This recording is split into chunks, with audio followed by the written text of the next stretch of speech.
Okay, इस HRTC for this opportunity and good morning सारे participants को। वी आर बहुत एक इंटरेस्टिंग से सेशन के लिए आज हम यहाँ पे एकत्रित हुए हैं। तो पहले तो ये टॉपिक ही इतना कॉमन है आजकल, बहुत मच टॉक्ड अबाउट का टॉपिक है ये जेंडर सेंसिटिविटी। तो हम लोग इसको थोड़ा सा इंटरैक्टिव सेशन रखते हैं। और पहले अगर आप शेयर करना चाहते हैं कि आपकी अंडरस्टैंडिंग में जेंडर सेंसिटिविटी का क्या तात्पर्य है, तो आप प्लीज शेयर कर सकते हैं। या मैं आपको इसका स्ट्रक्चर भी बताना चाहूंगी, पर पहले मुझे आपसे थोड़ा सा जानना है कि आपके विचारधारा में जेंडर सेंसिटिविटी का क्या मीनिंग है, तात्पर्य है, महत्व है, या क्यों हमें इसके बारे में आज जानना चाहिए। बिकॉज हम लोग सब एजुकेशन फील्ड में हैं और हमको मालूम है दुनिया में कहाँ क्या हो रहा है। तो इस टॉपिक की इतनी आज इम्पोर्टेंस क्यों बन गई है? कोई भी अगर इसके बारे में कुछ शेयर करना चाहे तो प्लीज आप बता सकते हैं कि सडनली दिस इज एवरीवेयर। तो अगर आप म्यूट करके या चैट सेक्शन में कहना चाहते हैं तो आप बता सकते हैं। I just wait for 2 seconds अगर आप बताना चाहते हैं, नहीं तो I move ahead. Okay, I think Madam, अभी it is हाँ। created by the society. Sir please repeat. Gender हाँ, sensitivity, it is this concept created by the society, and that absolute.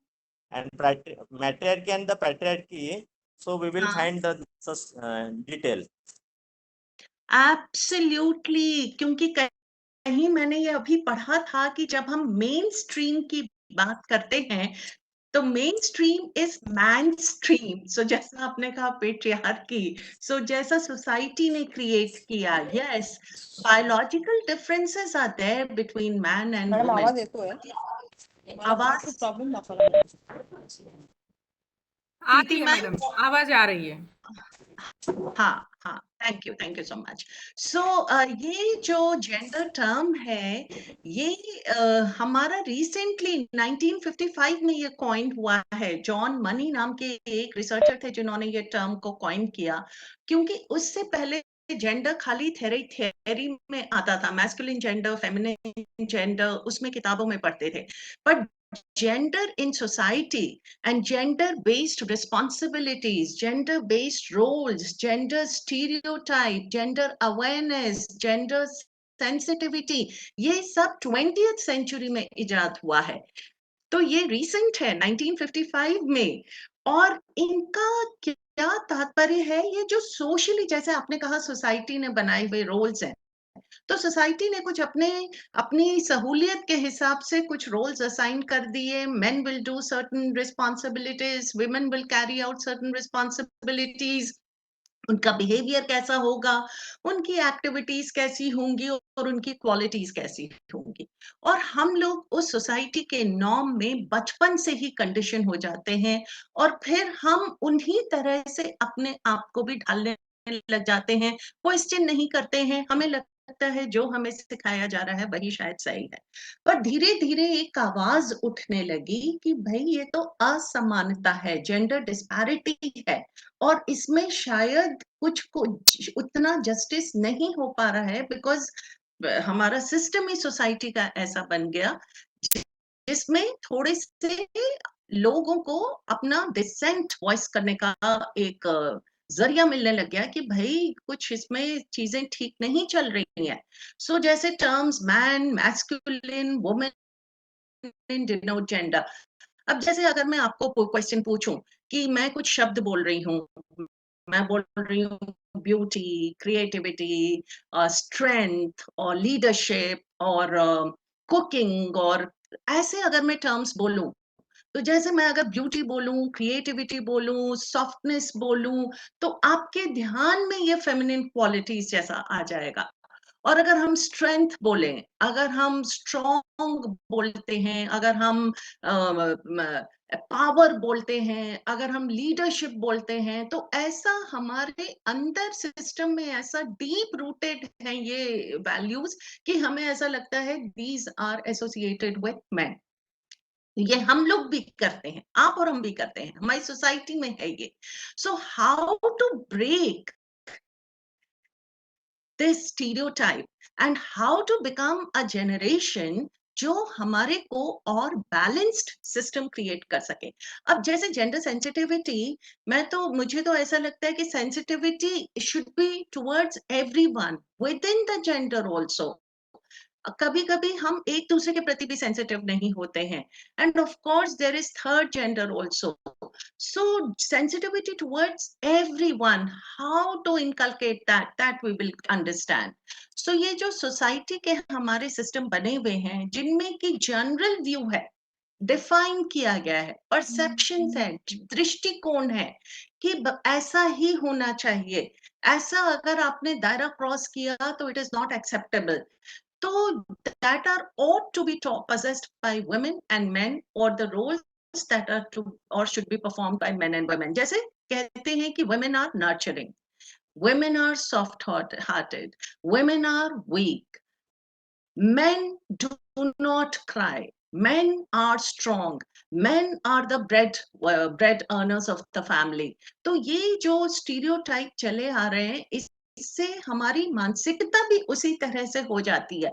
ये कभी-कभी पॉजिटिव भी होते हैं और कभी-कभी ये नेगेटिव भी हो जाते हैं, क्योंकि शब्दों की हमारे जीवन में बहुत महत्ता होती है। तो जैसे शब्द बोले जाते हैं, हम अपने आप को वैसे ही ढालने लग जाते हैं। अब अगर हम सुनते रहेंगे कि you are strong, you are strong, you are strong, हम अपने आप को स्ट्रांग समझते हैं और वैसा ही बिहेव करते हैं।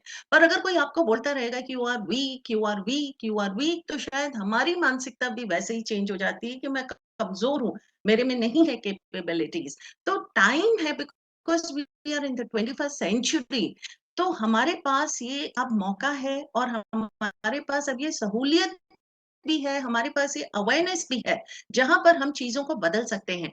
एंड एजुकेशनिस्ट्स तो are change makers, we are in this profession because we are raising a generation.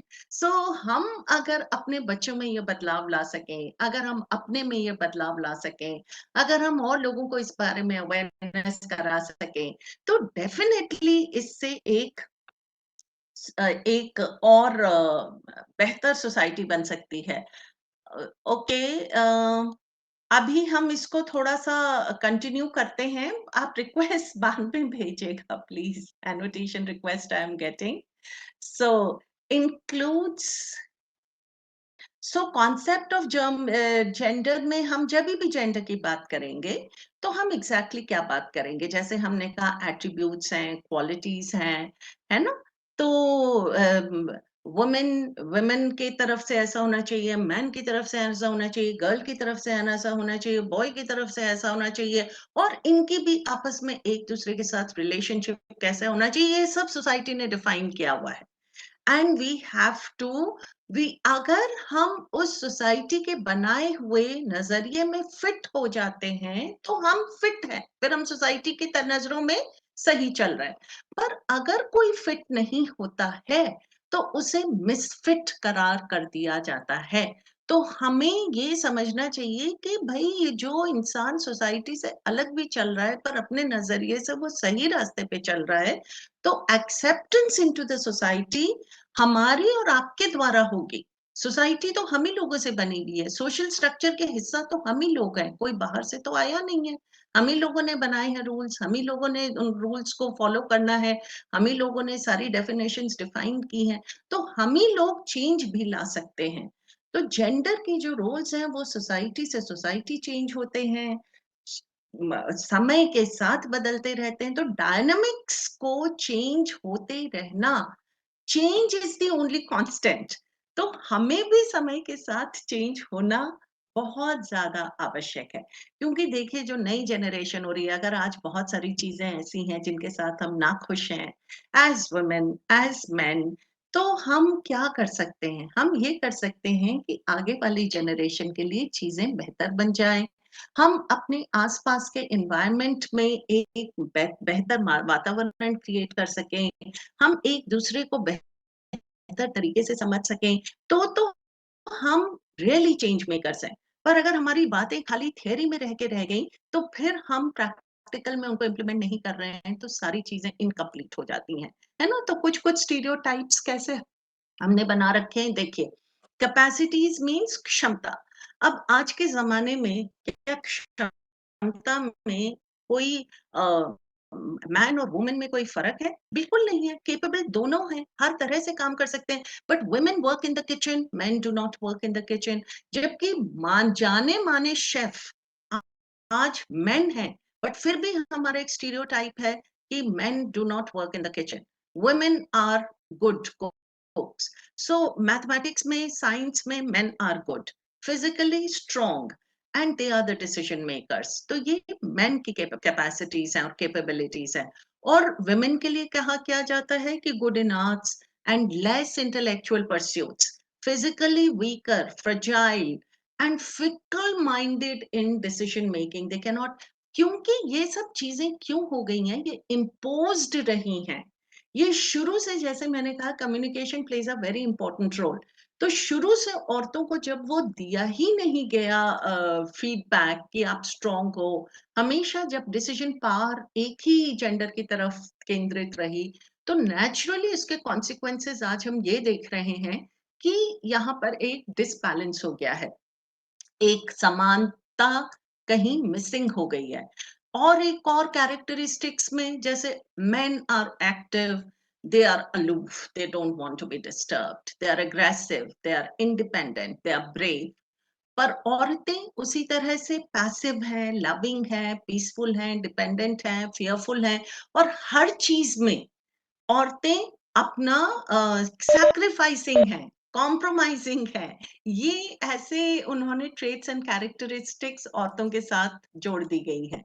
तो कभी कभी रोल्स एंड रिस्पॉन्सिबिलिटीज में भी क्या करते हैं कि what are the roles and responsibilities. So men will go for construction, they will go for defence, analytics, science की तरफ जाएंगे, लीडरशिप की तरफ जाएंगे, और औरतों के लिए डिफरेंट रोल्स हो गए।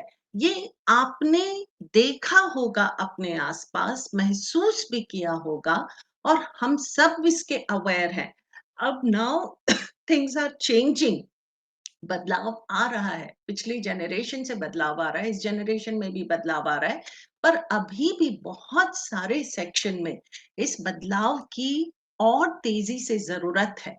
और स्पेशली हमारी जो यंग जनरेशन है, क्योंकि ये इनके बीच में अगर यूनिटी नहीं होती है तो फिर रिलेशनशिप्स ब्रेक डाउन होते हैं, फिर पर्सनल लाइफ में चैलेंजेस आते हैं, फिर आपको सोशल सिस्टम में आप एडजस्टेड नहीं होते हो कहीं ना कहीं। क्योंकि अगर हमने किसी वुमेन के जो रोल असाइंड है, अगर वो उसको ब्रेक करके, अगर वो इंडिपेंडेंट, स्ट्रॉन्ग, ब्रेव और डिफरेंट बन रही है सोसाइटी से, सोसाइटी उनको मिसफिट कर देती है और उनको बहुत सारे चैलेंजेस से गुजरना पड़ता है। उसी तरह से अगर मैन एक क्रिएटिविटी की तरफ जा रहे हैं, डांस की तरफ जा रहे हैं, ब्यूटी की तरफ जा रहे हैं, तो अगेन सोसाइटी उनको लुक डाउन अपॉन करती है। तो अब ये डिस्टिंक्शन मर्ज होते जा रहे हैं, पर फिर भी और भी ज्यादा तेजी से हम इस डिस्टिंक्शन को मिटा सकें और इसमें एक और सबको एक नजरिए से देख सकें, उसकी बहुत ज्यादा जरूरी है। तो जैसे रिस्क टेकिंग, अग्रेसिव, स्ट्रॉन्ग, गो गेटर मैन के एट्रीब्यूट्स हैं, और फ्रेजाइल, इमोशनल, वीक और सबमिसिव वुमेन के एट्रीब्यूट्स हैं, which is not correct. You and I know it कि ये बिल्कुल गलत है, पर ये सोसाइटी में ऐसा चला जा रहा है। और जब इसी के कारण क्या होता है कि फाइनेंशियल डिपेंडेंस औरतों के साथ, कि भाई they have to be financially dependent, और आदमी जो है वो फाइनेंशियली इंडिपेंडेंट है। अगेन ये, अब देखिए हमारे पास कितनी ज्यादा वर्क फोर्स है। हमारे अगर 50%, अगर हम 51%, थोड़ा आदमियों की आज नंबर ज्यादा है, तो अगर मान लीजिए 51% मेन है, 49% वुमेन है, तो वर्क फोर्स में भी देखिए आप कितना परसेंटेज वुमेन का है। वहां पे आप देखेंगे कि आदमी तो सभी काम कर रहे हैं, but barely 5 to 6% women could be working, आज भी फाइनेंशियली इंडिपेंडेंट नहीं है। बहुत सारी women हैं who want to do but they are not able to do because उनके पास अपॉर्चुनिटीज नहीं है, उनके पास सोसाइटी के बनाए हुए रिस्ट्रिक्शंस हैं, उनके पास उनका खुद का माइंडसेट ऐसा नहीं एक्सेप्ट करता कि ये इनको ब्रेक नॉर्म्स को ब्रेक करके वो आगे जाएंगे और कुछ ऐसा करेंगे जो सोसाइटी अप्रूव नहीं करती है। तो सोसाइटी ही हमसे बनी है, हम अगर चेंज होते हैं तो सोसाइटी चेंज होती है। तो जेंडर सेंसिटिविटी का मतलब क्या है? So concept of gender we have covered. अब हम जेंडर सेंसिटिविटी के बारे में बात करेंगे और उसके बाद हम बात करेंगे कि हम कैसे मोर जेंडर सेंसिटिव बन सकते हैं, क्योंकि हमारे पास भी तो कुछ ऐसे मीन्स होने चाहिए। हर इंसान बेहतर बनना चाहता है, सेल्फ इम्प्रूवमेंट तो हम सबकी चाह है, क्योंकि उससे हमें अप्रिसिएशन है, उससे हमारी लाइफ इजी होती है, उससे हमारे रिलेशनशिप्स इंप्रूव होते हैं। तो how to become more gender sensitive is what we are going learning. So होना, इसका मीनिंग क्या है? The act of being sensitive to the way people think about gender.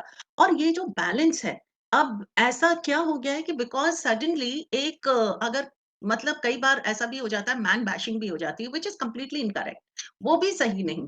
Balancing बनाना, एक दूसरे को म्यूचुअल रिस्पेक्ट रखना, एक दूसरे को कॉम्प्लीमेंट करना, कॉम्प्लीमेंट्री है, man and women are complementary. तो इसके लिए अगर हम ये समझ के आगे बढ़ते हैं तो एक बहुत ब्यूटीफुल टर्म है सिनर्जी। तो 1+1 जिसके मतलब ये होता है कि 1+1 इज इक्वल टू 2, ये तो साइंस कहता है। बट जब दो इंडिविजुअल्स आपस में मिल जाते हैं सही अंडरस्टैंडिंग के साथ, और उनकी जो क्रिएटिव जो टुगेदर एनर्जी होती है, it becomes much more than 2, it becomes 1+1 is equal to 1011, 111. That is the power we, each one of us possesses. So let us understand how can we unfold this and how can we become more gender sensitive. तो इसके लिए जरूरी क्यों है? क्योंकि जो हमारे चश्मे होते हैं ना, हमारे लेंसेज होते हैं, हमारा देखने का जो नजरिया होता है, उसमें बहुत सारे बायसेस छुपे होते हैं। जैसे मैंने अभी कहा कि जो हमारे जेंडर स्टीरियोटाइप थे, main don't cry, women are nurturing। अब अगर कोई women are nurturing but a mother is there, हमेशा ऐसा होता है कि अगर you become a mother, that means you are supposed to look after the child। But अगर कोई मॉम को करियर ज्यादा इंपॉर्टेंट लग रहा है और वो करियर के लिए जाना चाह रही है, तो विमेन आर नर्चरिंग, ये ब्रेक हो गया। अब लोग उसको देखेंगे कि अरे इनका तो बेबी है घर पे, इनको बेबी को नहीं देख के बाहर जाना है, काम करना है, व्हाट इज द पॉइंट? तो ये हमारी क्योंकि बायस है कि women should be at home, they should be looking after the baby, इस बायस के कारण हम इंसान को जज करने लग जाते हैं। भाई अगर किसी की इच्छा है and if things can be managed, why not? क्यों नहीं कर सकते हैं, सब कर सकते हैं। पर अगर हम अपने ये बायसेस का नजरिया हटा दें, तो an attempt to accept people without biases, हम एक इंडिविजुअल को रिस्पेक्ट करने लगे, this is her wish, this is how she wants to be treated, this is how she wants to be known. तो बिल्कुल एक्सेप्टेंस अगर हमने खुले दिल से की है, तो हमारी रिलेशनशिप्स बेटर हो जाती हैं। वैसे कोई इंसान आदमी है जिसको कि क्रिएटिविटी की तरफ जाना है, डांसिंग की तरफ जाना है, ब्यूटी की तरफ जाना है, तो हम उनको भी जज करने लगते हैं because of our biases. So why not? It is each one's own individual choice. आपको जो ठीक लगता है आप वैसा कीजिए, as long as you are doing things the right way. So इसी के कारण to reconstruct and broaden expectations and behavioural models related to gender, जब हम ऐसा सोचने लगते हैं तो हम सोसाइटी का जो ऑलरेडी कंस्ट्रक्टेड स्ट्रक्चर है उसको हम रीडिजाइन और रीडिफाइन करके इन चेंजेस को सोसाइटी के अंदर ला रहे हैं। जब ये एक्सेप्टेंस होती है और ब्रॉडन एक्सपेक्टेशंस, क्योंकि सोसाइटी का दायरा हम फिर आगे बढ़ा रहे हैं जिसमें ऑल इंक्लूसिव है, everything is included. It is, ये नहीं कह सकते हम कि आप अगर इस ऐसा नहीं हो तो आप सोसाइटी के बाहर हो गए, जी नहीं। आज it is all about inclusion, accepting everyone as the person is. और इसी के साथ कोई अगर identify and attempt to identify and question any gender norm that narrows an individual's perspective of expressing gender.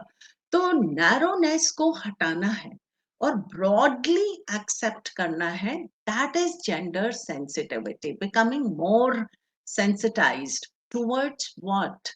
Towards unequal division of responsibilities related to parenthood. So मैंने कल ही एक ad देखा, टाटा टी का है, आप देख सकते हैं उसे. तो एक रेस हो रही है जिसमें लड़कियां भी दौड़ रही हैं, लड़के भी दौड़ रहे हैं, और छोटे छोटे बच्चे 9-10 इयर्स के. और उसमें एक फादर अपने बच्चे के लिए बहुत चीयर कर रहा है कि come on Satish, you are going to win win win. और जब रेस खत्म होती है तो एक लड़की जीत जाती है.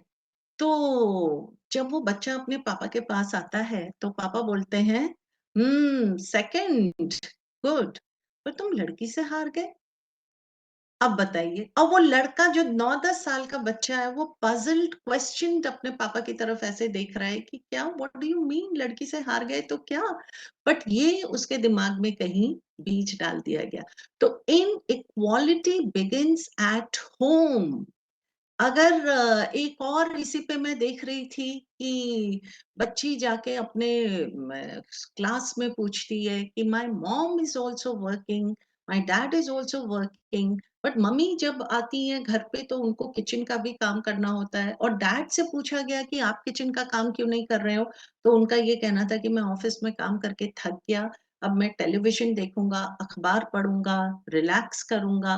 पर वो लिबर्टी मम्मी के लिए नहीं है, बिकॉज किचन का काम इज प्राइमरीली मॉम्स. सो उनका ऑफिस का काम भी है और किचन का काम भी है. उनके काम में कोई कमी नहीं हुई, जबकि डैड की रिस्पॉन्सिबिलिटीज में उनके काम में भी कोई कमी नहीं हुई. उनका तो एडिशन हो गया, और डैड का तो जैसा चल रहा था वो वैसा ही चल रहा है. तो ये जो unequal division of responsibilities related to parenthood और हाउस होल्ड वर्क होता है, we become more sensitized towards it. We understand, we become aware. अब बच्चे तो देख रहे हैं, अब बच्चे भी यही देखकर अगर बड़े होंगे तो शायद लड़का भी अगर देख रहा है तो he'll also understand कि मुझे भी बड़े होकर ऐसे ही करना है, ऑफिस से आना है और बस आराम करना है.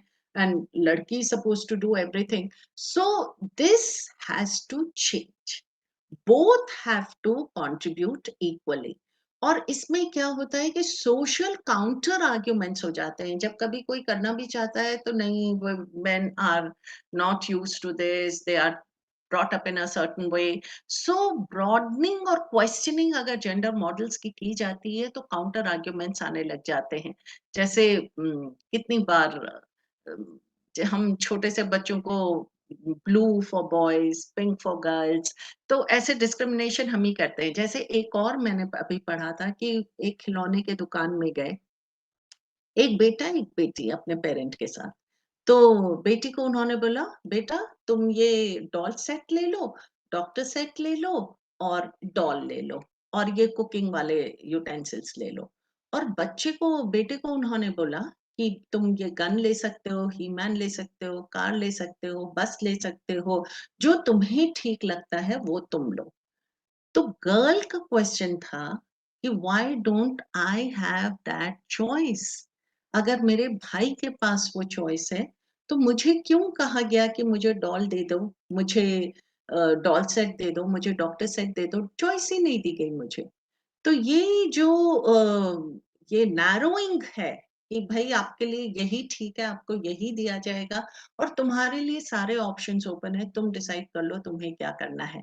तो ये, इसको जब हम सेंसिटिव होते हैं इस नजरिए के प्रति, तो हम इन चीजों को अवॉइड करेंगे, और हम वो जो चॉइस हम लड़कों को दे रहे हैं वही चॉइस हम लड़कियों को भी देंगे. और अगर लड़के को डॉल सेट लेना है तो इट इज एब्सोल्युटली ओके. लड़की को अगर कार और बसेस के साथ खेलना, इट्स एब्सोल्युटली ओके. हम ये रोल्स को डिफाइन कर क्यों करें, और अगर हम बचपन से यही करते हैं तो फिर वो आगे जाके भी सोसाइटी में उसी का रिफ्लेक्शन हमें दिखता है. तो जेंडर सेंसिटिविटी का सिंपल सा मतलब है to become better human beings. हम इंसान बेहतर बन सके, हम ऐसा अगर हम सबकी तरफ अंडरस्टैंडिंग से चलते हैं, अगर समझदारी से चलते हैं, कंपैशन से चलते हैं, तो हम ही बेटर इंसान बनते हैं और हम ही एक सोसाइटी को बेटर रूप प्रदान कर सकते हैं। तो ये कोई खाली किताबों में पढ़ने वाली बात नहीं है। जो आज हमारे संसार में चीजें मिसिंग हैं, एट्रीब्यूट्स, जो क्वालिटीज नहीं है, जो कि इक्वालिटी नहीं है, जो कि एम्पैथी नहीं है, जो कि ह्यूमैनिटी नहीं है, तो ये चीजें तो वैसे भी मिसिंग है। पर अगर हम इनको प्रैक्टिस करने लगे कि एम्पैथी एम्पैथी के बारे में अभी मैं आगे आपको बताने वाली हूँ, तो ये अगर हम प्रैक्टिस करने लगे तो definitely things will become better, relationships will become better.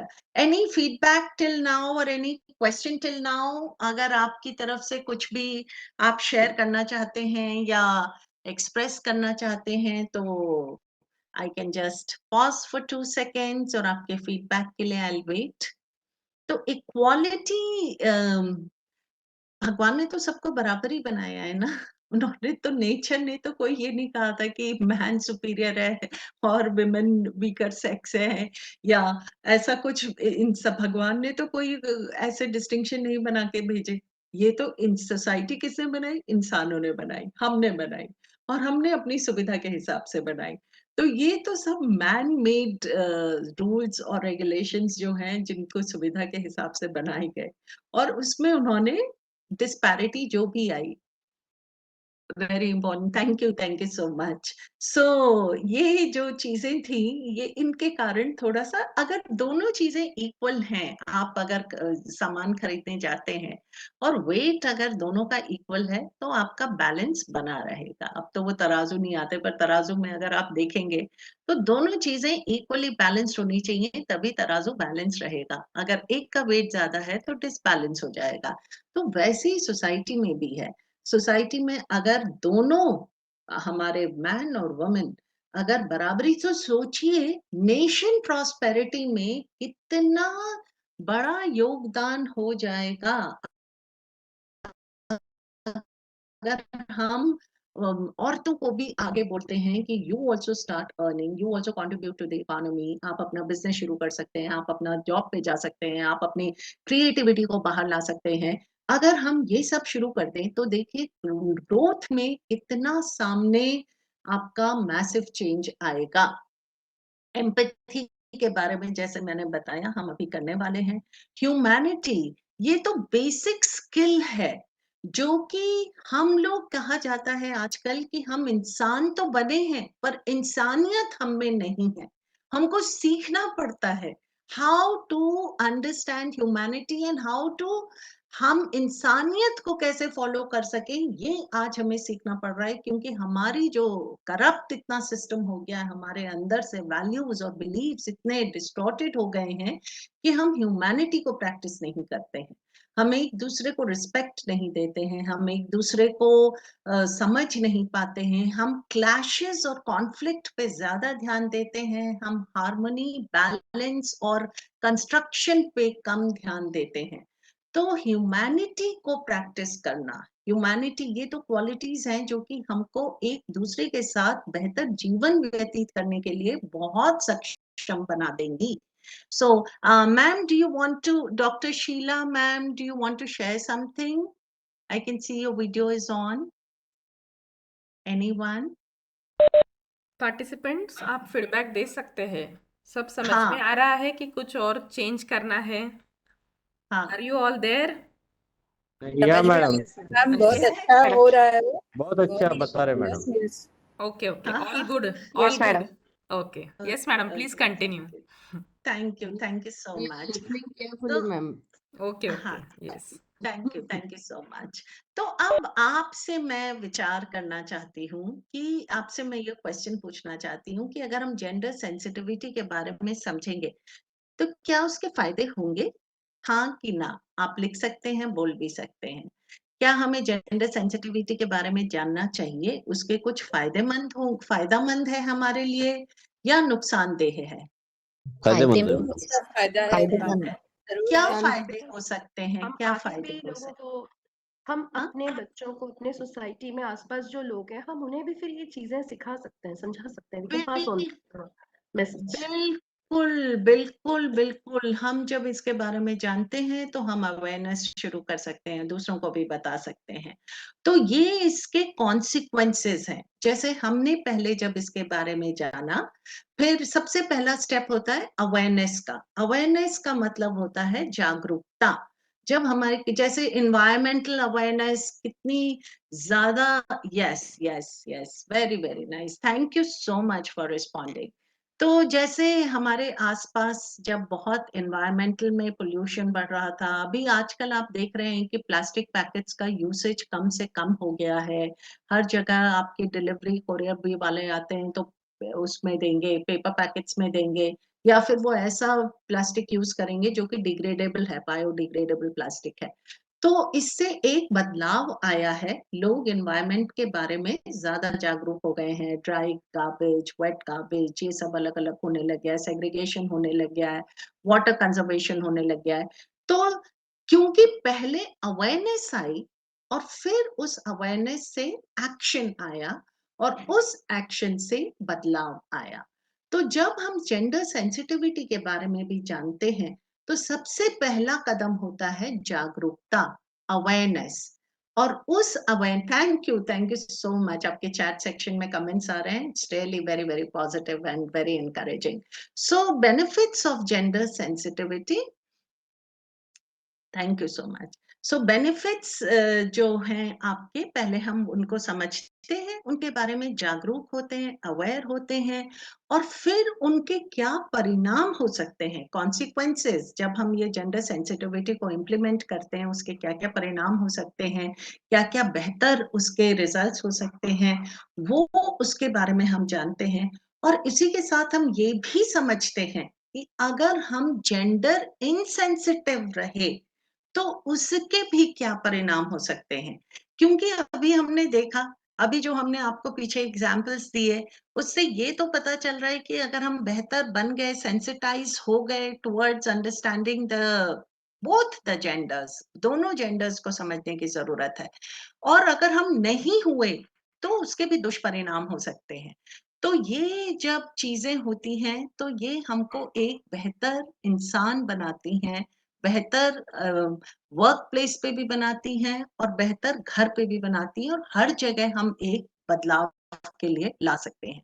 तो अब मैं आपको कुछ कुछ चीजें बताऊंगी कि how to be more gender inclusive. ये तो हमने समझ लिया कि जेंडर, कॉन्सेप्ट ऑफ जेंडर क्या है, जेंडर सेंसिटिविटी क्या है, और बेनिफिट्स ऑफ जेंडर सेंसिटिविटी क्या है, कॉन्सिक्वेंसेस ऑफ जेंडर सेंसिटिविटी क्या है, और उनके जेंडर इनसेंसिटिविटी के कारण क्या क्या दुष्परिणाम हो सकते हैं, वो भी हमने सब अभी समझा। जेंडर स्टीरियोटाइप को समझा, रोल्स एंड रिस्पॉन्सिबिलिटीज में जो हमारे बायसेस हैं, एट्रीब्यूट्स में, बहुत सारी चीजों में, वो सब हमने अभी पीछे समझा। ये सब तो हमारी प्रॉब्लम्स हैं जो कि एग्जिस्टिंग है, पर इन प्रॉब्लम्स का कुछ सोल्यूशन चाहिए। क्योंकि प्रॉब्लम्स तो हम सबके चेहरे पे सामने दिख रही है, पर उसका सोल्यूशन क्या हो सकता है वो अब हम जानना चाहेंगे। तो अभी हम उसकी तरफ बढ़ते हैं। क्या कोई मुझे बता सकता है कि इसका सोल्यूशन क्या हो सकता है? आप लोग पहले बता सकते हैं, फिर हम जानेंगे कि क्या क्या सोल्यूशन हो सकते हैं, उनके बारे में डिटेल में बात करेंगे कि अगर हमें जेंडर इंक्लूसिव होना है या ज्यादा जेंडर सेंसिटिव होना है तो उसके लिए क्या क्या चीजें हम कर सकते हैं। मैम हाँ, एक बिल्कुल बिल्कुल सॉल्यूशन मुझे इसे सबसे पहले ये लगता है कि इसकी शुरुआत हमें पहले अपने ही घर में करनी चाहिए। बिल्कुल यहाँ से बिल्कुल। सबसे पहली शुरुआत होगी, फिर हाँ धीरे-धीरे जाके हमारी जो नेक्स्ट जनरेशन अपने बच्चे जो रहेंगे, वो हाँ लड़कों-लड़कियों में जब मिलेंगे, तो वो भी हाँ उनसे उसी तरीके से बात करेंगे, ताकि हाँ उनके ही कारण और 4 हाँ बच्चों में ये आना शुरू हो जाएगा और हाँ, चेंज हो सकेंगे आगे जाके। बिल्कुल बिल्कुल बिल्कुल सही बोला। बदलाव घर से शुरू होगा, बिल्कुल। Inequality begins at home, quality also begins at home, everything begins at home. तो आपने बिल्कुल सही बताया, एकदम। Thank you so much for sharing. और कोई शेयर करना चाहेंगे? मैडम ये जो डिवीजन ऑफ लेबर मैडम। है वो ऑन द जेंडर के बेस पर, तो उसको थोड़ा हाँ सा चेंज करना पड़ेगा। हाँ हाँ अच्छा, हाँ, बिल्कुल, बिल्कुल, इक्वल अपॉर्चुनिटीज़ होना चाहिए। वो तो जो डिवीजन ऑफ लेबर है ना, ऐसे हाँ, कुछ हाँ, काम महिला करती है, कुछ काम पुरुष करते हैं, कोई बोलते कि नहीं कुछ काम महिला नहीं कर सकती है। हाँ, हाँ, हाँ, तो इसमें थोड़ा सा हमको हमारा नजरिया बदलना बहुत जरूरी है। बिल्कुल सही बोला आपने। दृष्टिकोण में बदल लाना पड़ेगा, बिल्कुल, अप्रोचेस। बिल्कुल, बिल्कुल।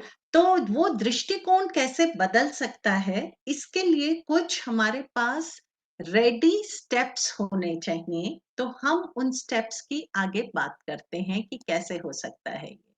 तो जेंडर सेंसिटिव बनने के लिए हमें क्या-क्या जानना चाहिए? अगर हम घर पे शुरुआत करते हैं, बाहर शुरुआत करते हैं, all prejudice, remove all prejudice, absolutely.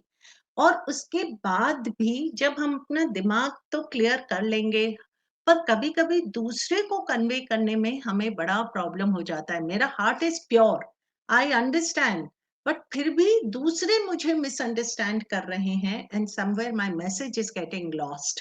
तो मुझे अपनी बात दूसरे तक सही तरीके से पहुंचाने के लिए कम्युनिकेशन एक्सपर्ट होना चाहिए। नहीं तो कम्युनिकेशन में ही बहुत सारे मैसेजेस मिस इंटरप्रेट हो जाते हैं, मैसेजेस गेट लॉस्ट, और in spite of my best intentions I may still be misunderstood. तो ये इसको हटाने के लिए हमें आर्ट ऑफ कम्युनिकेशन को थोड़ा सा प्रैक्टिस करना चाहिए। तो इसके बारे में मैं अभी आपके साथ कुछ पॉइंट्स शेयर करूंगी। ये तो कभी इम्पोर्टेंट पॉइंट स्क्रीन पर हैं। आपको मोर एम्पैथेटिक बनना चाहिए, बॉयज एंड गर्ल्स, एब्सोल्युटली। सो आपको और एम्पैथेटिक होना चाहिए, गर्ल्स एंड बॉयज।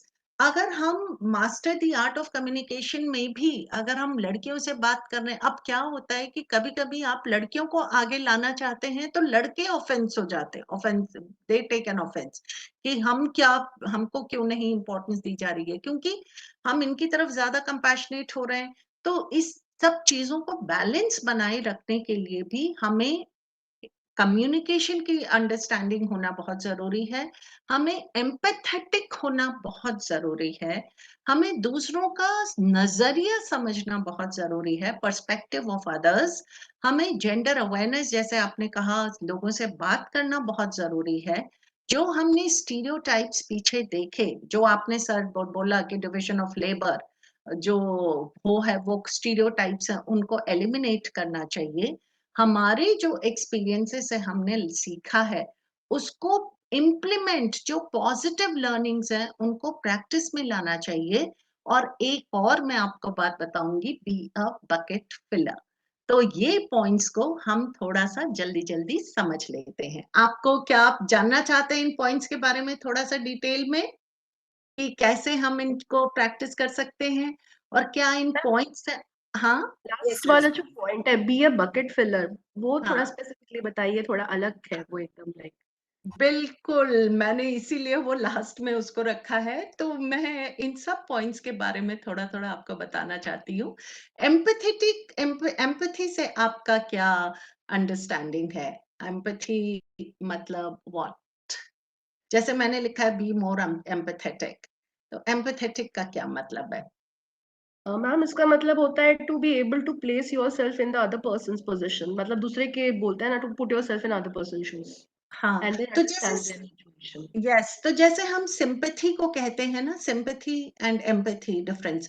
तो सिंपैथी का मतलब है सह अनुभूति, कि भाई आपको अगर खराब लग रहा है तो मुझे भी, I am with you, I am also, I understand, I I am with you. Sympathy, I am feeling bad for you. और एम्पैथी इज सम अनुभूति, समानुभूति, similar experience, what you are going through, I am also experiencing the similar pain, similar joy, similar anxiety. So similar, जब हम अपने आप को उस इंसान के साथ इतना कनेक्टेड पाते हैं कि हम एम्पैथेटिकली उनके साथ उस एक्सपीरियंस में सम्मिलित हो जाते हैं, तो ये हमारा नजरिया बहुत चेंज कर देता है। तो इसी के बारे में थोड़ा-सा हम जानेंगे। आर्ट ऑफ कम्युनिकेशन के बारे में हम क्या जानते हैं? Art of communication, because for me everything begins with communication, और कम्युनिकेट माइंडफुली, ये एक बहुत बड़ा मंत्र है। हर जगह कई बार हम कम्युनिकेट तो करते हैं पर हम बिना सोचे समझे कम्युनिकेट करते हैं। तो मैं आपको इसी के बारे में थोड़ा सा बताना चाहती हूँ कि जब हम किसी के लिए भी रिस्पॉन्स करते हैं, रिस्पॉन्ड करते हैं ना, कोई हमारी बात सुनता है और या हम किसी की बात सुनते हैं फिर हम दूसरे को बताते हैं कि हमारे मन में क्या चल रहा है, यही तो जो exchange of ideas and thoughts है, उसी को वो भी कम्युनिकेशन ही है।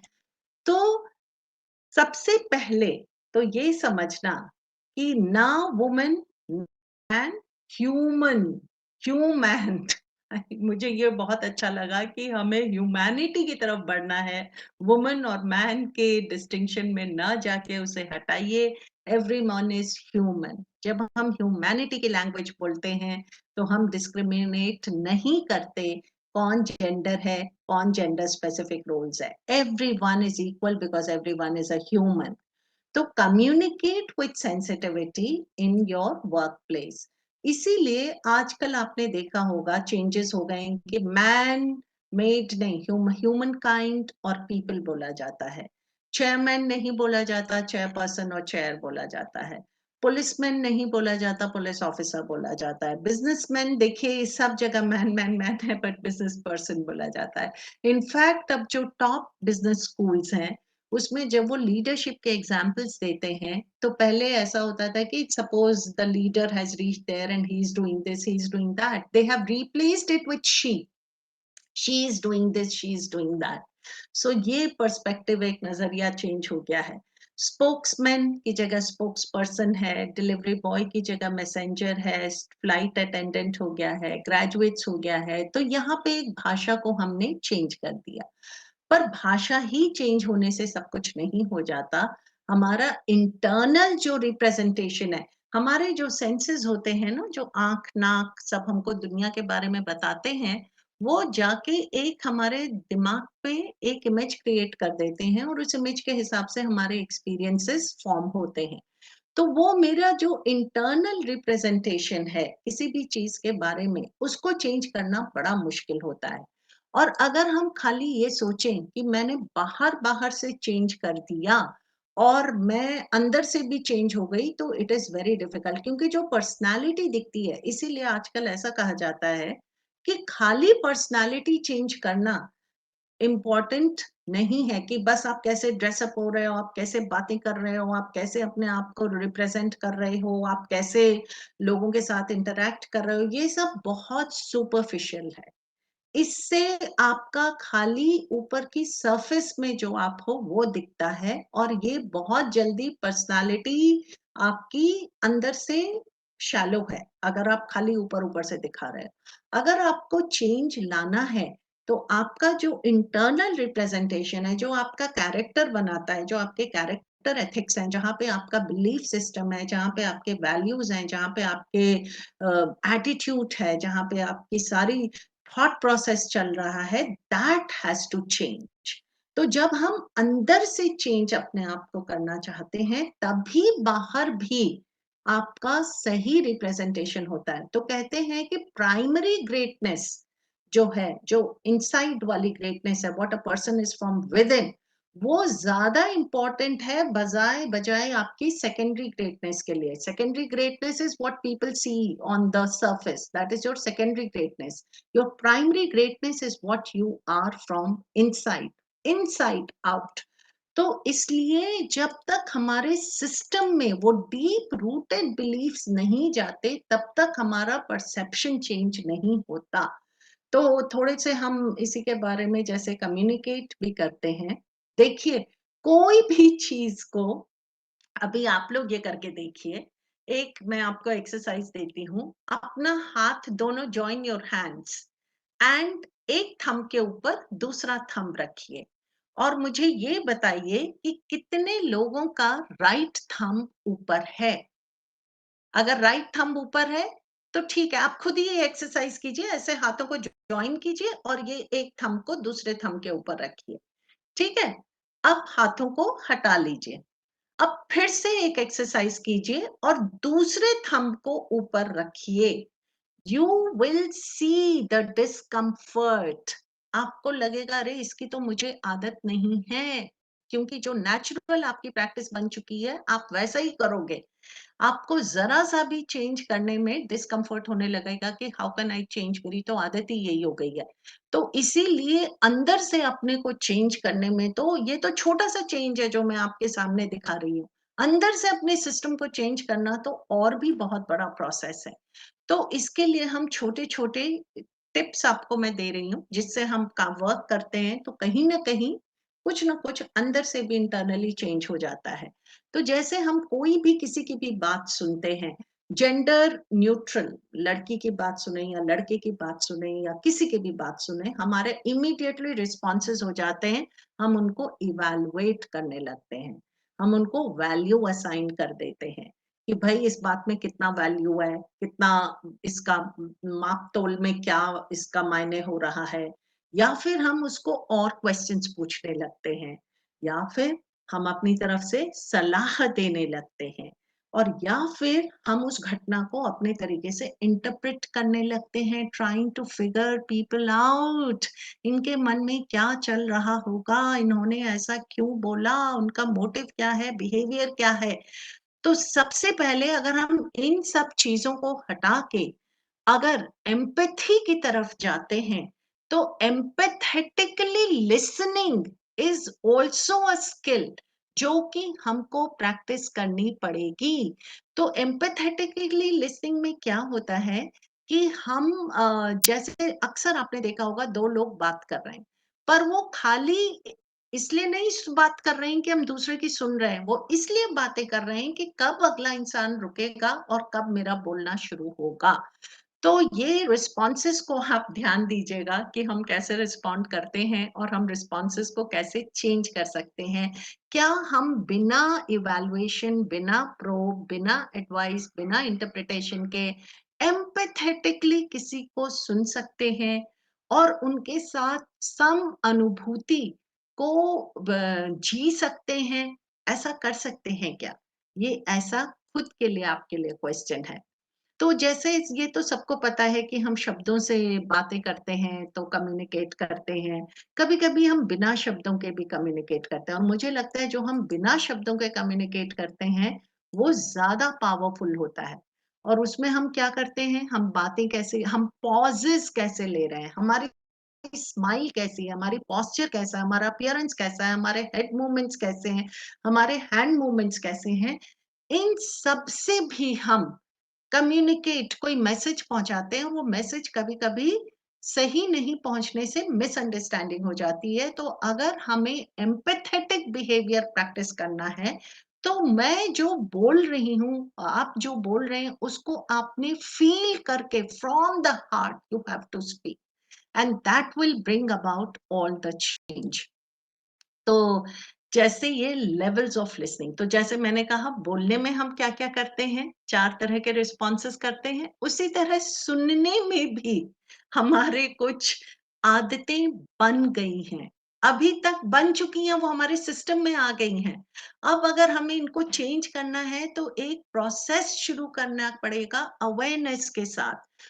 तो बहुत सारे लोग तो इग्नोर कर रहे हैं, वो सुन ही नहीं रहे हैं, making no effort to listen. और आपको ये आइडेंटिफाई करना बहुत जरूरी होता है, जब हो जाता है जब आप वन ऑन वन बातें कर रहे हैं, क्योंकि बॉडी लैंग्वेज बता देती है कि पर्सन सुन नहीं रहा है। कभी कभी लोग सुनने का बहाना करते हैं, कभी कभी लोग आधा अधूरा सुनते हैं, या आपके स्टूडेंट्स के साथ होता होगा बहुत बार। कई लोग बहुत अटेंटिवली सुनते हैं और वो क्वेश्चंस पूछते हैं आपसे, जैसे अभी आप लोग बहुत अटेंटिव हैं क्योंकि आप फीडबैक दे रहे हैं, क्वेश्चंस पूछ रहे हैं, अपना नजरिया पेश कर रहे हैं। तो ये सब चीजों से I know that you are attentive, you are paying attention. But इन सबसे ऊपर एक होती है एम्पैथेटिक लिसनिंग, जिसमें आप खाली शब्दों को ही नहीं सुनते, आप उस भावना को भी सुनते हैं जो उन शब्दों के साथ पेश की जा रही है। Listening for the feeling and to understand speakers' words, intent and feelings. This empathy is extremely crucial to build relationships. और ये जेंडर स्पेसिफिक नहीं है, ये ह्यूमैनिटी के लिए है। आप किसी मर्द से बात करें या किसी लेडी से बात करें, both have their opinion, both have their point of view. आप उनको sensitivity towards the other person is extremely crucial. So जैसे empathetic listening में आप कानों से तो हम सुनते हैं, but more importantly आप आंखों से भी देखते हैं कि what the person is experiencing, and you listen with your heart. You listen for feeling, for meaning. You listen for behavior, and then you really imbibe what has been told to you. So you have to open up yourself to be influenced. और जब हम ये समझते हैं तो फिर understanding बनती है. तो मैंने आपको पहला पॉइंट बताया था, master the art of communication, जिसमें मैंने आपको बताया कि हमारे 4 रिस्पॉन्सेस क्या होते हैं और उन रिस्पॉन्सेस के प्रति हम कैसे और अवेयर हो सकते हैं कि कहीं मैं इवैल्यूएट तो नहीं कर रही हूँ, कहीं मैं इंटरप्रेट तो नहीं कर रही हूँ, कहीं मैं प्रोब तो नहीं कर रही हूँ, कहीं मैं एडवाइस तो नहीं कर रही हूँ. अगर मैं कर रही हूँ तो सही तरीके से कर रही हूँ या कर रहा हूँ.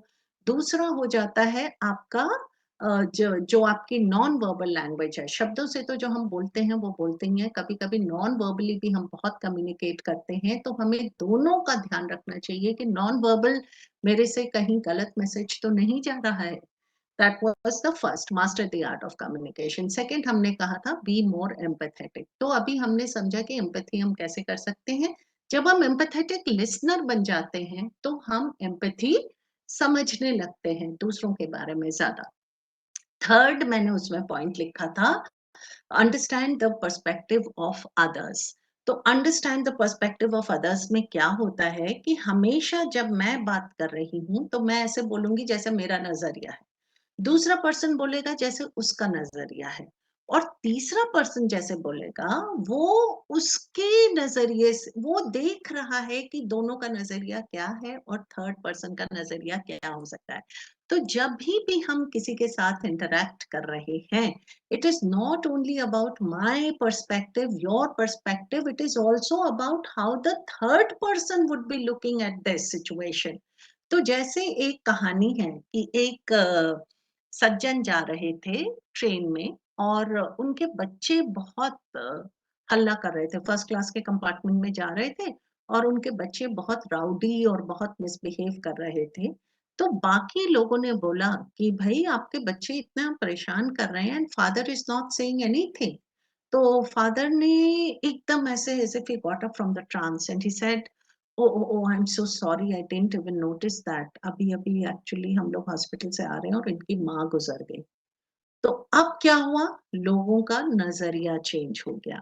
तो फर्स्ट पर्सन से वो कुछ सोच रहे थे, सेकंड पर्सन से कुछ, मतलब आपस में दोनों लोग बातें कर रहे थे कि ये लोग कुछ क्यों नहीं कर रहे हैं ऐसा वैसा. जब उन्होंने थर्ड पर्सन का, जो पर्सन इन्वॉल्व था, उसका पर्सपेक्टिव सुना, everything changed. so many times we keep making our own opinions and making our own beliefs and making our own presumptions and assumptions, but जब हम बात करते हैं तो हमें मैंने आपको दिखाई है, इस इंसान की तरफ से 4 और इस इंसान की तरफ से नो 3. तो ये है हमारी जेंडर सेंसिटिविटी. आप मैन हैं तो आप बोलेंगे दिस इज करेक्ट, आप वुमेन हैं तो आप बोलेंगे दिस इज करेक्ट. पर एक्चुअली अगर हम अपनी पोजीशन चेंज करें, अगर ये मैन होके वुमेन की तरफ जाके सोचे कि ऐसा मुझे जो 4 दिख रहा है वो यहाँ से 3 ही है, और वुमेन अगर मैन के साइड जाके देखें कि अच्छा जो मुझे 3 दिख रहा है वो 4 ही है, तो एम्पैथेटिकली जब हम एक दूसरे को समझेंगे, then we can become gender sensitive. Does this help? I want your feedback. जो अभी तक हमने जेंडर सेंसिटिविटी के बारे में बात की है, क्या इससे कुछ आपको लगता है कि ये प्रैक्टिस किया जा सकता है? कि देखिए जब हम दूसरे के तरफ जाते हैं, थैंक यू सो मच. सो आपने फीडबैक दिया. तो जब हम दूसरे की तरफ जाते हैं वही एम्पैथी है. अगर सिंपैथी क्या है कि मैं यहीं पर बोल के खड़ा होके बोल सकती हूँ कि oh I am so sorry, I can see that you are not understanding what I am trying to tell you, I am really feeling bad for you, क्योंकि आपकी समझ में नहीं आ रहा है. That is sympathy, just plain words. But empathy is going to the side of the other person and seeing from there, उनके साथ कंधे से कंधा मिला के खड़े होके देखना कि क्या चीज है जो यहाँ पर ऐसा जो भी जजमेंट ऑफ एरर है वो क्यों हो रहा है. तो जब आप यहाँ पे जाके देखेंगे तो आपको पता चलेगा अच्छा इस नजरिए से तो ऐसा ही दिखता है और मेरे नजरिए से कुछ और दिखता है, तो शायद मुझे ये भी अपना नजरिया इनकॉर्पोरेट करना चाहिए और वो इधर आके देखें कि मुझे ये भी नजरिया इनकॉर्पोरेट करना चाहिए. तो फिर जेंडर सेंसिटिविटी बिल्ड की जा सकती है. पर अगर हम अपनी अपनी प्लेस पे ही रहें और दूसरे की तरफ जाने की कोशिश भी नहीं करें तो वो जेंडर इनसेंसिटिविटी बिल्ड हो जाएगी. तो हमने कहा था benefits of gender sensitivity, consequences of gender sensitivity and consequences of gender insensitivity. तो वो जेंडर इनसेंसिटिविटी भी बिल्ड हो रही है. अगर आप सेंसिटिव नहीं हैं तो आप इनसेंसिटिव हैं और इनसेंसिटिव होके तो चीजें सुधर नहीं सकती. इसलिए इंपॉर्टेंट है कि हम सेंसिटिव हो जाएं. जैसे मैं हमेशा बोलती हूँ कि कम्युनिकेशन, अगर आप कम्युनिकेट इफेक्टिवली कर रहे हैं you are being understood, but अगर आप इनइफेक्टिवली कर रहे हैं तो यू आर बीइंग मिसअंडरस्टूड, क्योंकि मिस कम्युनिकेट कर रहे हैं आप. तो इसलिए सेंसिटिविटी भी, अगर मैं जेंडर सेंसिटिव नहीं हूं तो इससे कुछ नहीं होगा नहीं है, इससे आप जेंडर इनसेंसिटिव हैं ये रियलाइजेशन होना चाहिए. तो इट इज इम्पोर्टेंट कि हम एक एक कदम आगे बढ़ा के एक दूसरे का अप्रोच समझ सके एम्पैथेटिकली, बजाय इसके कि अपनी अपनी जगह पे खड़े होके अपने आप को प्रूव करते रहे. Okay, I hope this point is clear for everyone. Madam हाँ जी. जैसे कि आप कह रहे थे कि एम्पैथी ये बहुत ज़रूरी है, लेकिन जब हम सोसाइटी में देखते हैं तो उसके प्रैक्टिस बहुत ज़रूरी है. बिल्कुल. हाँ, मैं थोड़ा शेयर करना चाहती हूँ कि हमारे जो स्टूडेंट हैं वो सोशल वर्क के हैं, तो उनको हाँ. केस वर्क या काउंसलिंग करना होता है, तो उनको अप्रोच सिखाया जाता है. तो हाँ. हाँ, या फिर हम लोग फ्रॉम द बिगिनिंग उसको देखेंगे. हाँ. तो जैसे चाइल्डहुड से भी हम लोग बहुत सारे सेंसिटाइजेशन का कुछ ऐसे प्रोग्राम रखते हैं, तो एम्पैथी बिल्ड होती है. वो धीरे-धीरे बिल्कुल. बिल्ड हो जाएगी. एकदम से ऑल ऑफ अ सडन हम लोग बोलेंगे तो बहुत बार कन्फ्यूजन्स क्रिएट होते हैं, तो उसको सिस्टमैटिकली उसको अप्रोच के साथ में देना बहुत ज़रूरी है. बिल्कुल मैम. तो जैसे मैम ने इससे पहले शेयर किया था कि एवरीथिंग बिगिंस एट होम, तो सबसे पहला स्टेप किसी भी चीज के बारे में क्या होता है? जागरूकता. जैसे मैंने पहले भी कहा जेंडर सेंसिटिविटी के बारे में जागरूकता. तो जब हम जागरूक अवेयर हो जाते हैं फिर हम उस चीज को प्रैक्टिस करने लगते हैं, क्योंकि जब अवेयरनेस आएगी उसी के बाद प्रैक्टिस आएगी. अगर अवेयरनेस ही नहीं है तो प्रैक्टिस भी नहीं है, क्योंकि मुझे पता ही नहीं वो एग्जिस्ट भी करता है. तो इसीलिए जब हम एम्पैथी के बारे में बात करते हैं तो हम अवेयर जितना ज्यादा होते हैं हम घर से शुरुआत करते हैं, हम एक दूसरे के, क्योंकि आजकल बहुत सारे घरों में ऐसा हो रहा है और बहुत सारे, क्योंकि फैमिलीज हैं फिर सोसाइटी है, सब जगह एक दूसरे से कनेक्टेड है, आपके फ्रेंड्स हैं, कलीग्स हैं, तो वहां पे भी जब हम एक दूसरे के साथ इंटरेक्ट करते हैं तो कितनी बार empathy is lacking. We have sympathy, but we don't have empathy. तो किसी भी रिलेशनशिप में अगर हम एम्पैथी को प्रैक्टिस करने लगते हैं मतलब वी बिकम मोर अंडरस्टैंडिंग. तो एम्पैथी का मतलब ये नहीं है कि मुझे किसी के साथ अग्री करना है या मुझे किसी के साथ डिसअग्री करना है, वो एम्पैथी नहीं है. एम्पैथी का सिंपल सा वो मतलब है I understand what you are going through, I understand. So अगर हम ये बोलें, कितनी बार आप कॉन्फ्लिक्ट्स में ऐसा होता है कि आप बहुत अपसेट हैं, बहुत परेशान हैं और आप किसी के साथ शेयर कर रहे हैं, आपको उनसे कुछ भी फीडबैक की जरूरत नहीं है, वो इंसान बस ये बोल दे, I understand what you are going through, आपका सारे गिले शिकवे दूर हो जाते हैं कि भाई अंडरस्टैंडिंग के साथ हम जब सोशल वर्क करने जाते हैं, लोगों तक पहुंचते हैं, अंडर प्रिविलेज तक पहुंचते हैं, I understand what they are going through. तो अंडर प्रिविलेज्ड में तो हम कह सकते हैं कि सबको दुनिया में दिख रहा है कि उनका क्या क्या प्रॉब्लम्स हैं और हम उनको हेल्प कर रहे हैं। पर मैं ये बोलती हूँ कि सोशल स्ट्रक्चर में as an individual also all of us need empathy, and when we are empathetic towards each other, we make things better for everyone. So in workplace we can be more empathetic, in relationships we can be more empathetic, with friends and colleagues we can be more empathetic, with relatives we can be more empathetic, because we understand the other's point of view. और अगर ये empathy है एक दूसरे के प्रति अपने ही gender में, तो फिर हम इससे दूसरे के जेंडर की तरफ सोच सकते हैं। अगर मेरे ही जेंडर में I am not happy with the people that I have around me, फिर मुझे ऑपोजिट जेंडर का भी समझना, वो मेरे लिए, मैं अपनी ही प्रॉब्लम से अगर नहीं निकल पा रही हूँ तो मैं दूसरे का क्या सोचूं, वो हो जाता है। तो इसलिए empathy is at every step, every step, everywhere, universal है ये, है ना मैम? आपने बहुत अच्छा क्वेश्चन, आपने बहुत अच्छा फीडबैक शेयर किया। तो it has to be practised, it is not on paper like ma'am rightly said, and we can start with small steps, and and with this awareness कि okay, I understand this person, I'm being more empathetic towards this person। तो कहा जाता है कि communication में भी या building relationships में भी the first step is to understand the other person than being understood. So to understand the other person is empathy. Is this clear? क्योंकि हम बहुत बार ऐसा बोलते हैं कि I should be understood, I should be understood. So I should be understood से पहले if I understand others then I will be understood. तो एम्पैथी पास ऑन हो जाती है, बिहेवियर पास ऑन होता है। हम दूसरों को देख के जो हमने आज तक के बिहेवियरल देखे हैं या एटीट्यूड्स देखे हैं, वो हमने इसलिए देखे हैं क्योंकि हमारे आसपास के लोग वैसा ही बिहेव करते हैं, तो हमने वही सीखा है। पर अगर हमें बदलाव लाना है और हम अगर नए तरीके से एम्पैथेटिकली अगर बिहेव करते हैं, तो हमारे आसपास के लोग भी वो देखकर सीख जाएंगे। This is the beauty of behavioral skills, and this is the beauty of understanding this आपका जो टॉपिक भी है और जो हम जान रहे हैं आज, है ना?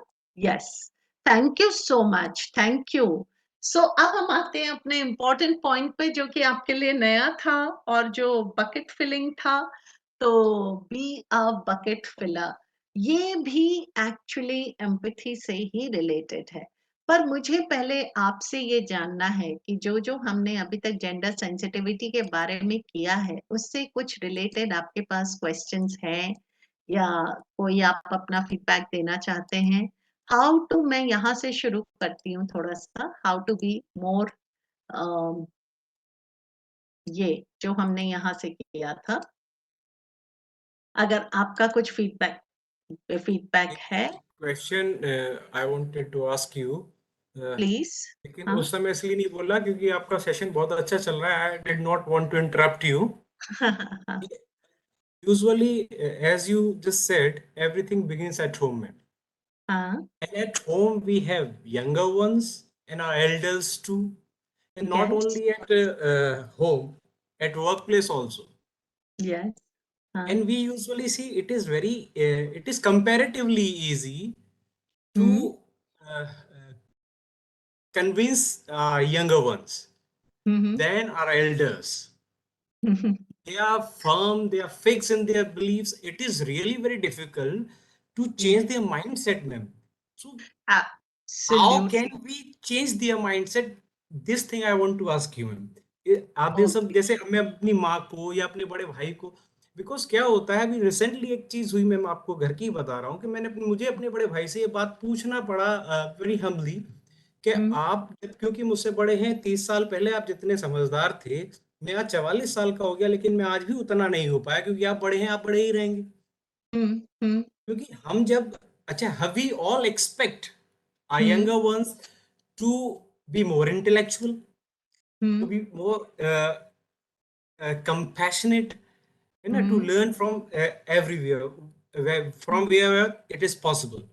लेकिन जब हम उस चीज को अप्लाई करते हैं तो समटाइम्स क्या होता है कि हम अपने बड़ों से सुनते हैं कि अच्छा आप ज्यादा सीख गए हैं, वो हमको फंडे दे रहे हैं, वो हमको समझा रहे हैं, ज्यादा समझ।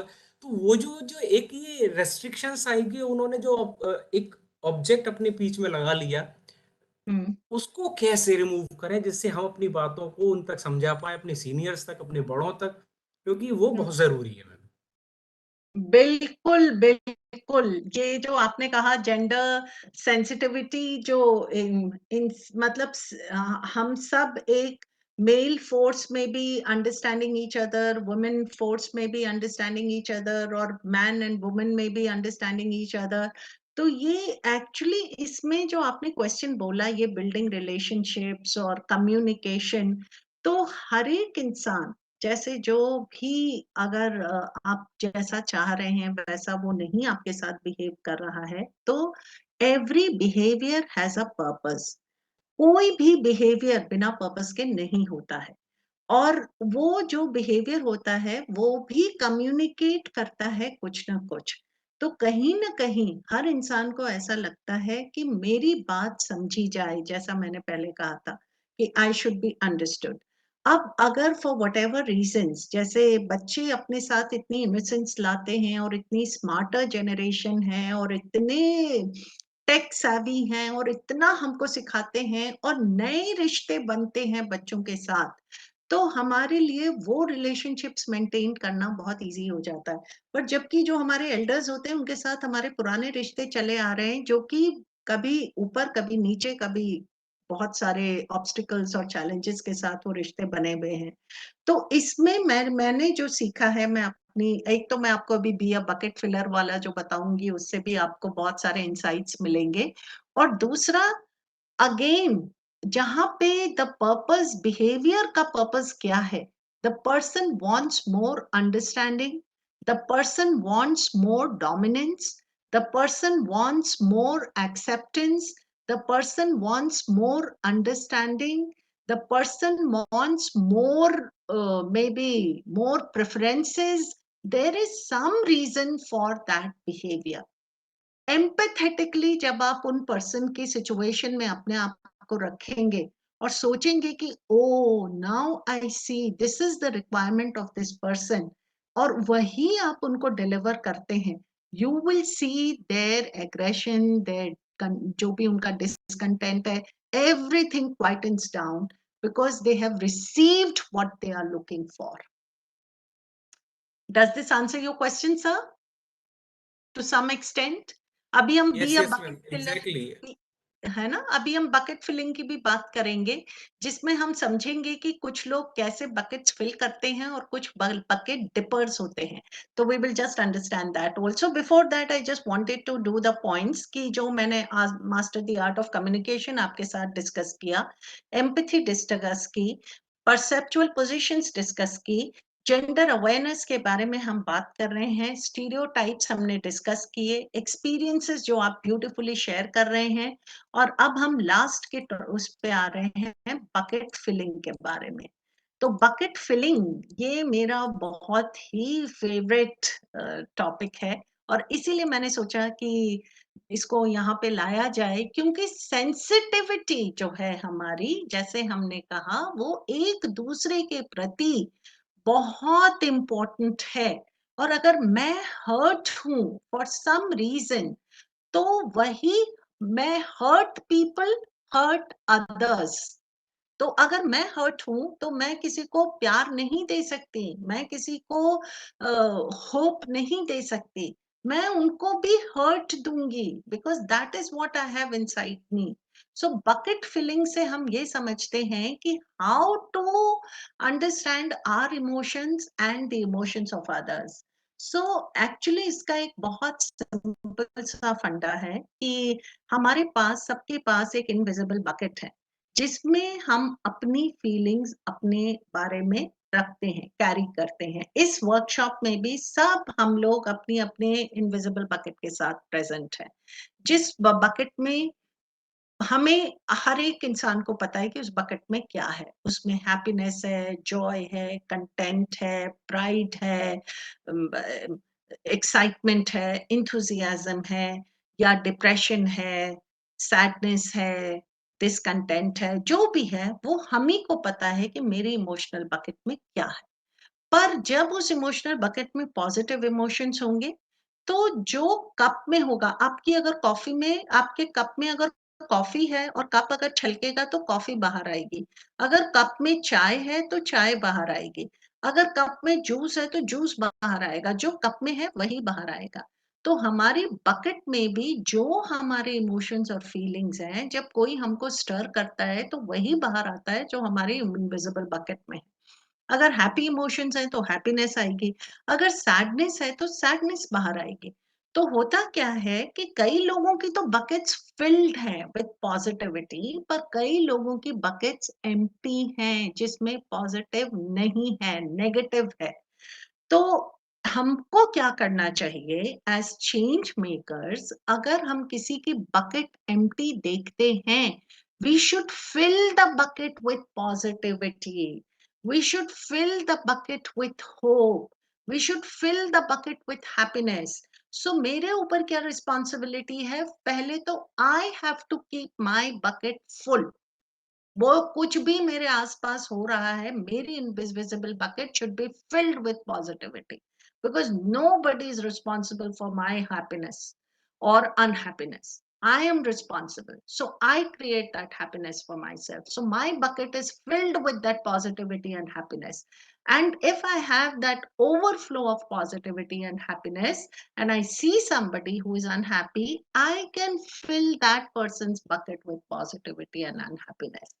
So see, this is self-management.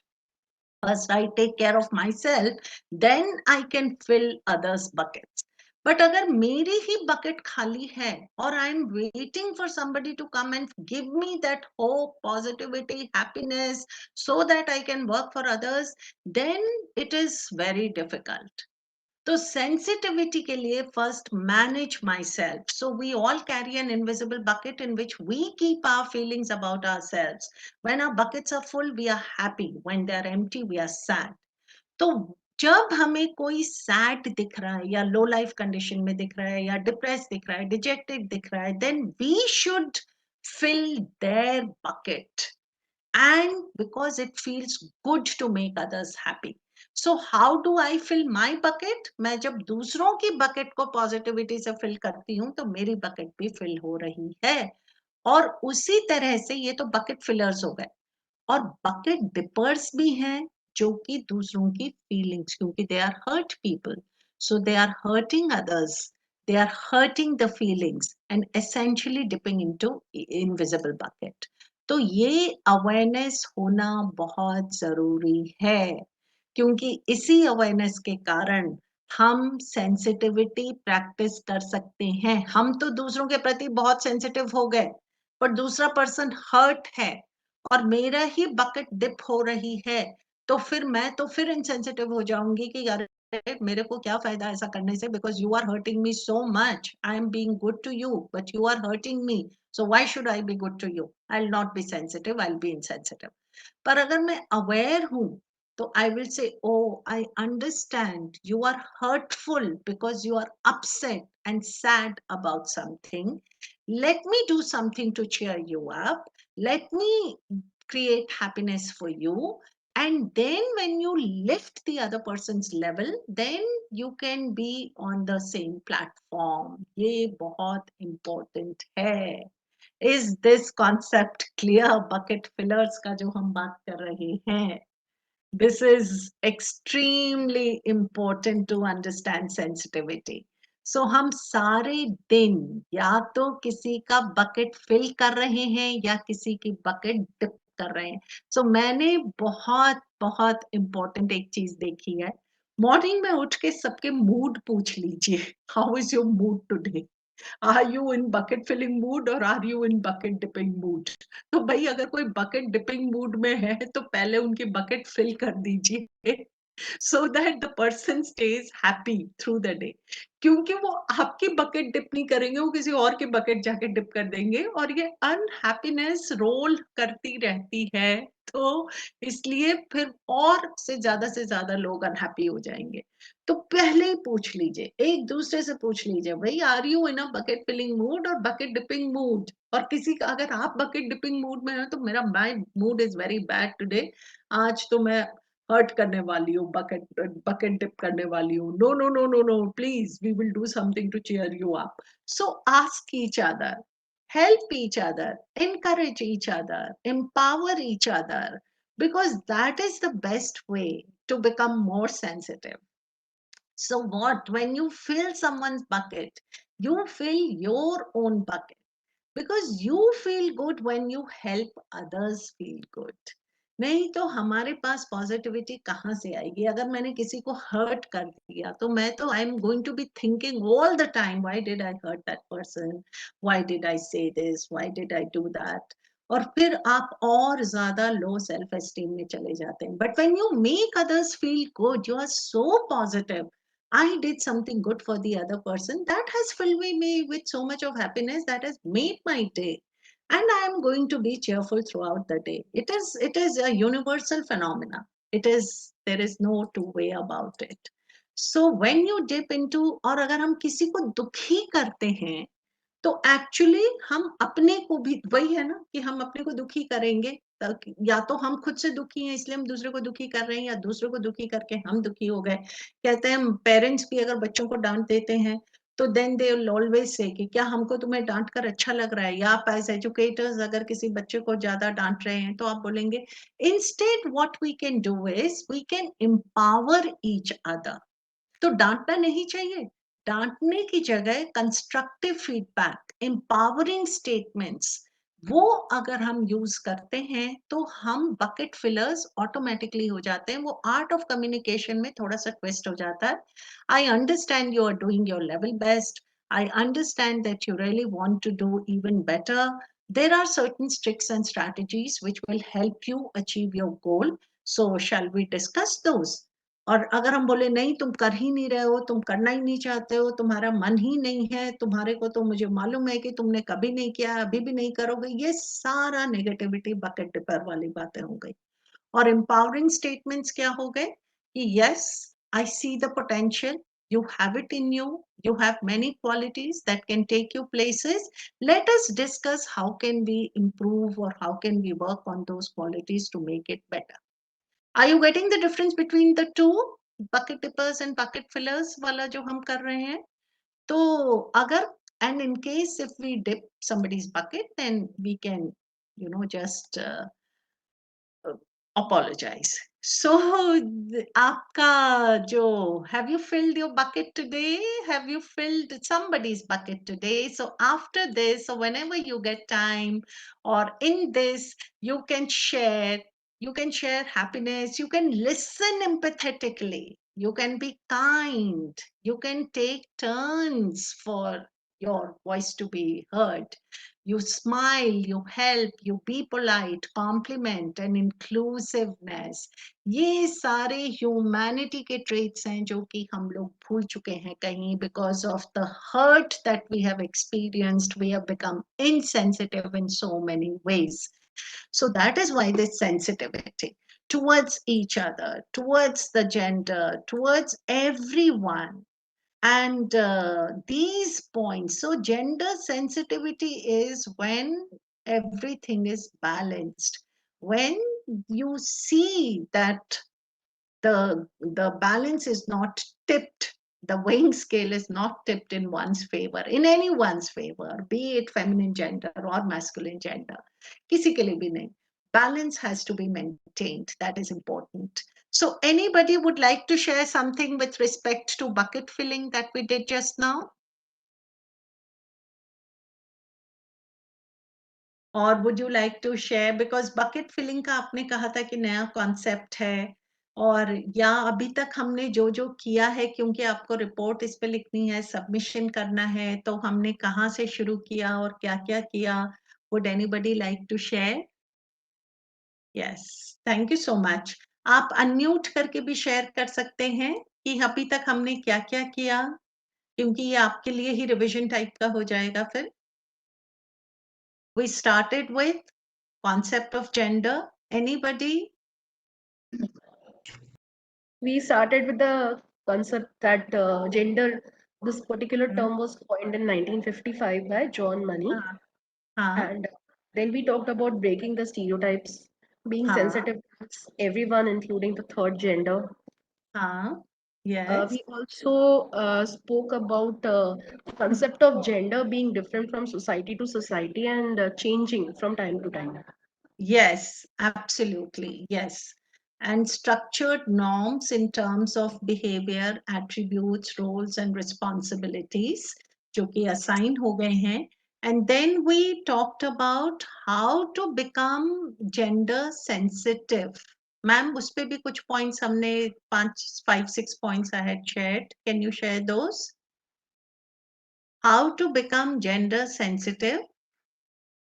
To avoid madam, avoid gender stereotypes, understanding the perspective of others, developing the art of communication, absolutely. learn from experiences.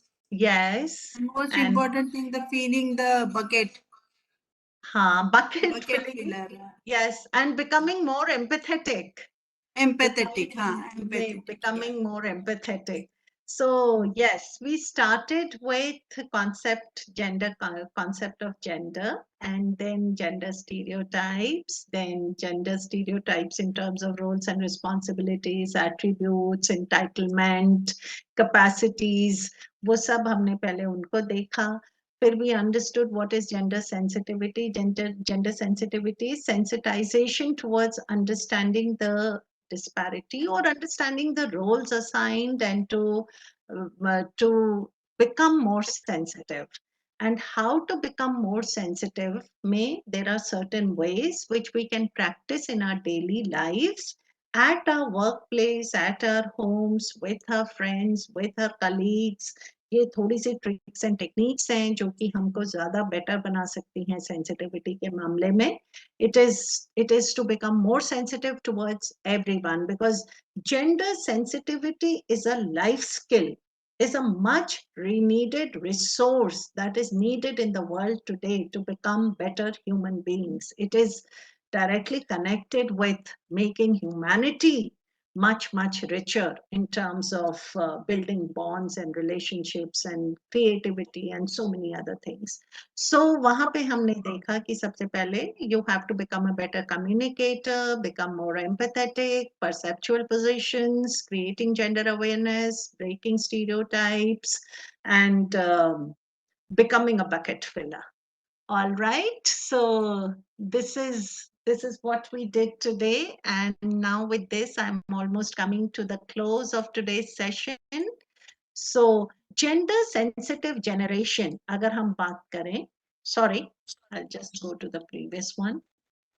So agar this is extremely important and crucial to better understand the problems surrounding women's safety in India, Tata Global Beverages commissioned a survey to understand public standpoint on this issue. Public standpoint because society से हमने शुरू किया था, तो हम society पे ही वापस आते हैं.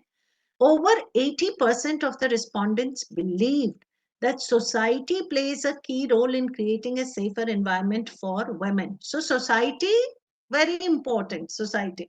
But society किससे बनी है? Society तो हम ही लोगों से बनी है ना. तो 80% का ये था कि society will change and everything will change. But 93% affirmed that when we raise gender sensitive children, that will actually create to building a better society. So society ऐसे ही अपने आप change नहीं हो जाएगी. तो लोग भी, action भी दो तरह के होते हैं. आपको पता है एक एक्शन होता है प्रोएक्टिव एक्शन और एक एक्शन होता है रिएक्टिव एक्शन. तो reactive people will react after the incident has taken place, but proactive people will take charge before the situation is to occur. तो हमारे पास अब ये मौका है कि proactively we implement the gender sensitivity in our daily lives, so that the gender sensitive children can be raised, the environment around us can change, and we become better individuals with respect to respecting each other. Okay, so that was the session on gender sensitivity and concept of gender today. Thank you so much. Any feedback, then you can please share your feedback. Thank you so much for being so interactive and so responsive throughout the session. So we just have, I'm just going through the chats that you all have mentioned here. Thank you. Really grateful to you. Thank you so much. Thank you so much, madam. Any question, friends? कुछ पूछना है?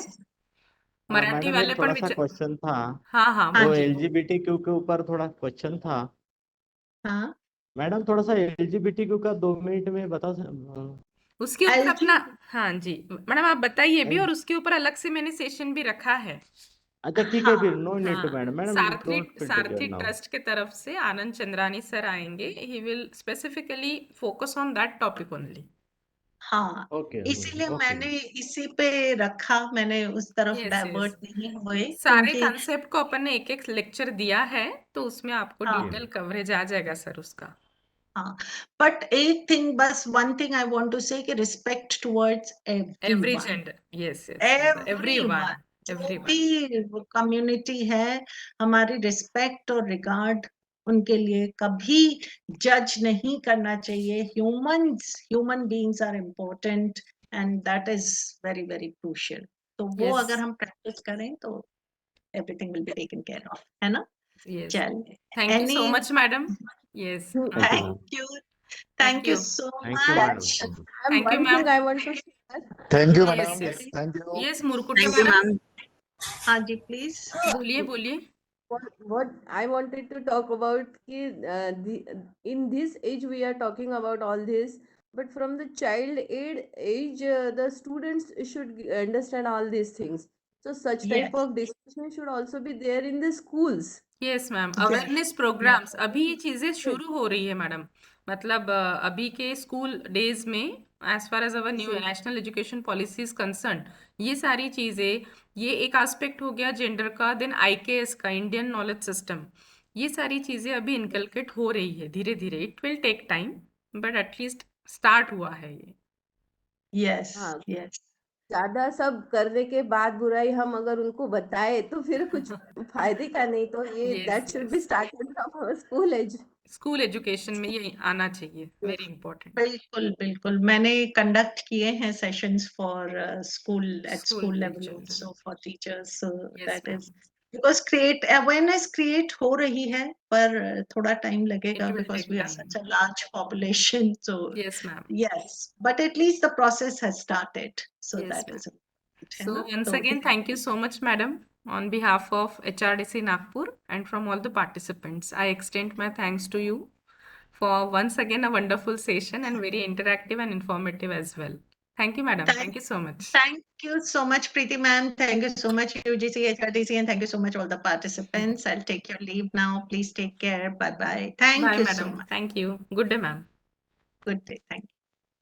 Thank you all the participants. Now be attentive for your attendance. थोड़ा unmute करके attendance दीजिए. Let me stop recording.